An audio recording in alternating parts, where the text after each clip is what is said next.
Okay, so take number 8 million, whatever, and 5. Um, this planet nano, 20 long, um, 80 liters. That's what the rest of the world would call it. There in the back, that's the female.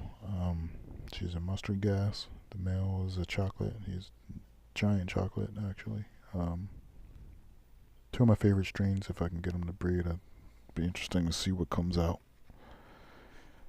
But this brings me to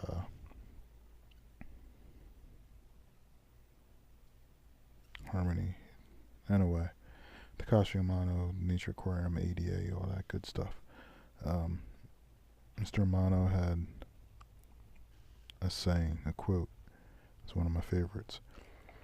Success only means the understanding of things others take for granted. First time I read that, I said, huh? And I had to read it a few times, and then finally I got it. And I was like, oh, that's pretty cool.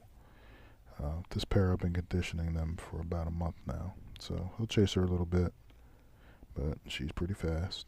And there's plenty of hiding places. And he's not all that aggressive, and they're a little used to each other now. So you don't see the aggression that you would normally see from, male and female beta. So they'll be alright. But it brings me to, I had one of my friends just said, you've seen the plants are more important than the fish. I said, nah, it's not that. They're just as important. But, not necessarily more important than the fish. Amano's whole thing was set up these nature aquariums so that you see the natural behavior of the fish. And I personally like to breed my fish, so I took it a little one step further, and I try and set mine up so that the fish can actually breed in there. Some of them need caves, some of them need this, that, the other.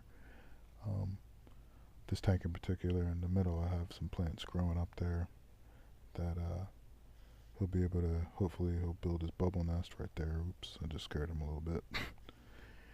But he'll build his bubble nest and it'll be able to anchor it right in there. So, different species of fish, it poses a little bit of a problem, but not a problem, but a little challenge. But, I've seen things like one of my other pairs of fish. I had them in a tank and I hadn't seen the female for a few days, so I feed the tank and the male picks up a piece of food, takes it over to the cave, drops it at the mouth of the cave. Female comes out, sticks her head out, grabs a piece of food, eats it. I'm like, whoa, okay. Maybe they have eggs in there. A week later, they're swimming around with their babies, protecting them from the other fish. Okay, yeah, cool. Before that, the male is in the cave.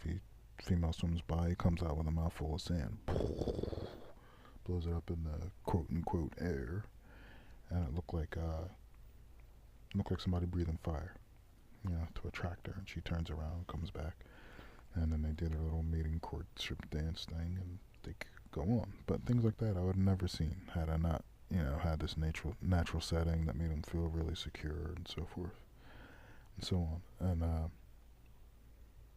over the years, I've seen lots of cool stuff like that. I'd like to document it. And, eventually, hopefully, I will. But things like that, the Amano, Mr. Amano, he has this big thing, and the whole thing behind it is it's an ecosystem that we create here. And understanding this gives you a better understanding of what goes on our planet on a global scale. And we've messed up the planet a lot. I hope if we can maybe correct a lot of that, the planet might be able to bounce back.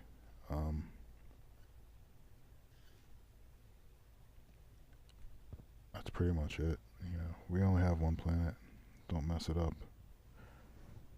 And everything's related. It is definitely a circle of life. I think that was the message.